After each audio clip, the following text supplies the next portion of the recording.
Assalamualaikum, selamat pagi dan salam Malaysia Madani. Anda bersama saya Nur Zamri dalam Berita Pagi edisi Sabtu 25 November 2023. Baik saudara, kita mulakan dengan perkembangan ini. Kelayakan syarikat agensi pelancongan terutamanya perniagaan berkaitan umrah di Arab Saudi akan diteliti dan disemak semula. Ini susulan aduan orang ramai khususnya jemaah umrah yang menjadi mangsa penipuan syarikat agensi pelancongan masih diterima walaupun tindakan tegas seperti membatalkan lesen terhadap syarikat terbabit sudah dilaksanakan.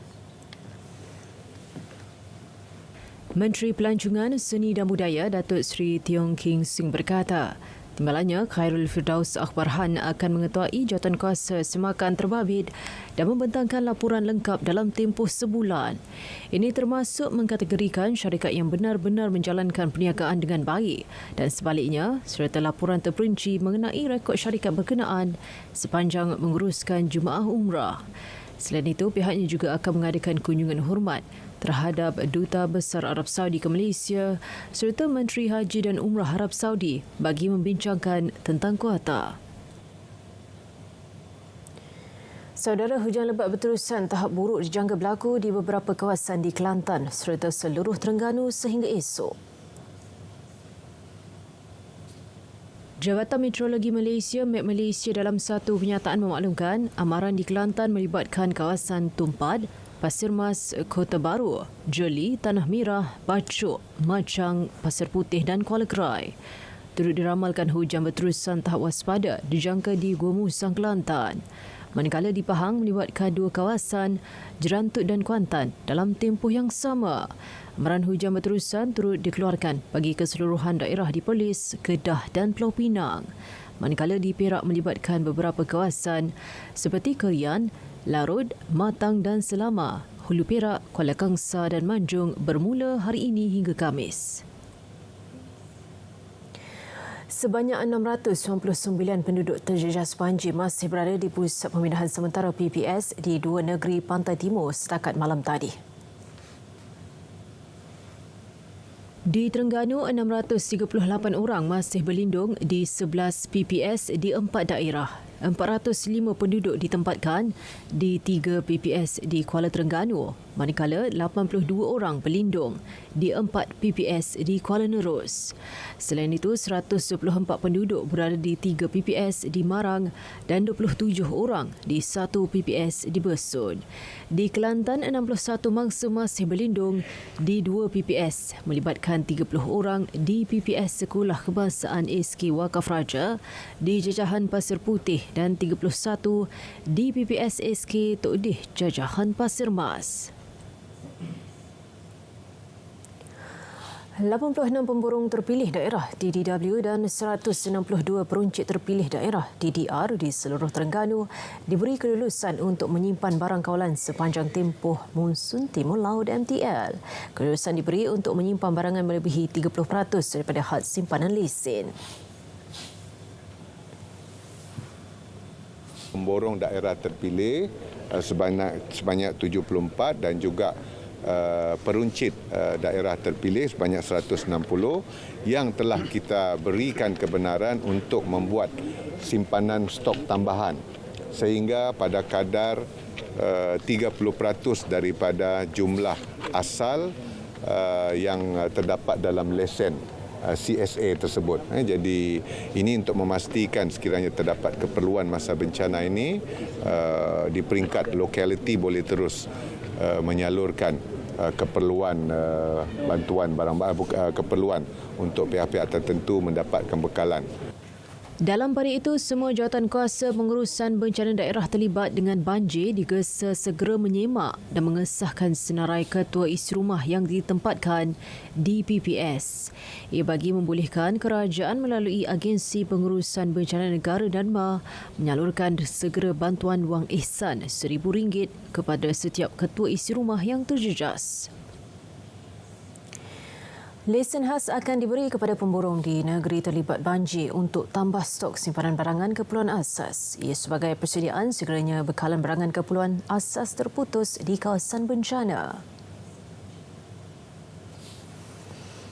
Di pihak kementerian, kita sudah mengeluarkan arahan kepada negeri-negeri yang yang selalu terlibat dengan majir untuk memberi orang kata lesen khas, lesen mini ya, untuk menambah simpanan stok mereka. Jadi negeri-negeri seperti Kelantan, Terengganu dan negeri-negeri lain juga, Kelantan sudah pun memulakan di mana mereka melantik lebih 100 pemborong. Satu operasi bersepadu bersama agensi keselamatan akan diadakan dalam mengawal penyeludupan barang bersubsidi ketika banjir di Kelantan. Operasi akan menumpukan kawasan sempadan terutama di sepanjang Sungai Golok.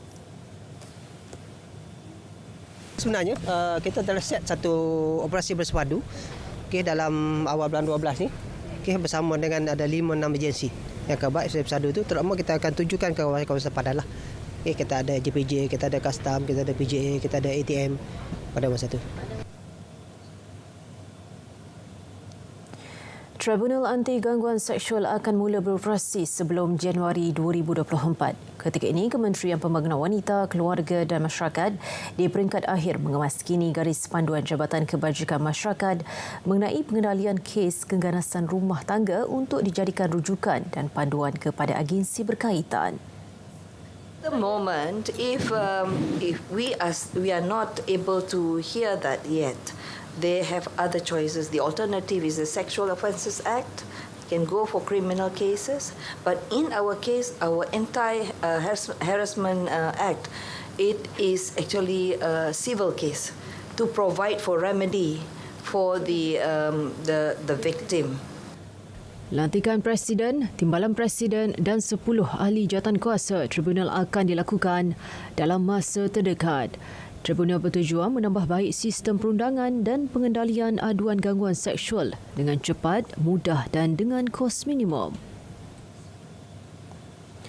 4 beradik termasuk seorang bayi 10 bulan yang dipercayai ditinggalkan di Pondok Pengawal Kompleks Pentadbiran Daerah Perak Tengah telah dibawa ke hospital untuk pemeriksaan. Mereka kini dalam jagaan baik. Once we brought to the hospital, we still also have to obtain order from the court to allow us to bring to our institution.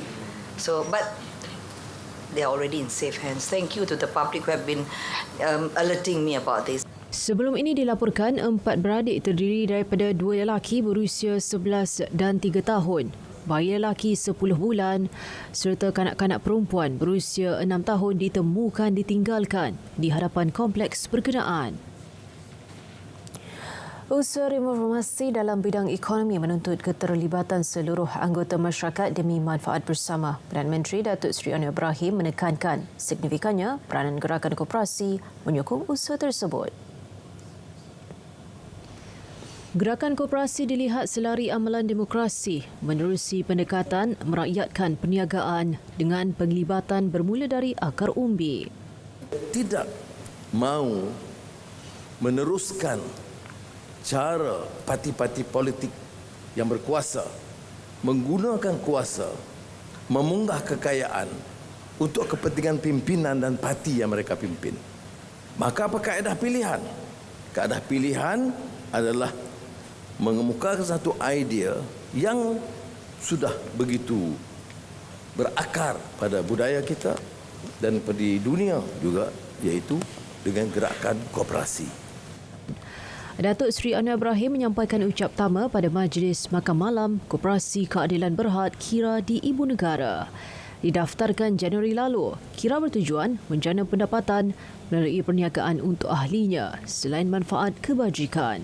KIRA berhasrat membuka kedai runcit selain pusat asuhan menjelang suku pertama 2024. Saudara, teruskan sokongan dan bantuan untuk rakyat Palestin. Dari sungai ke segara Palestin, pasti merdeka. Berita pagi diteruskan dengan edisi Sabah.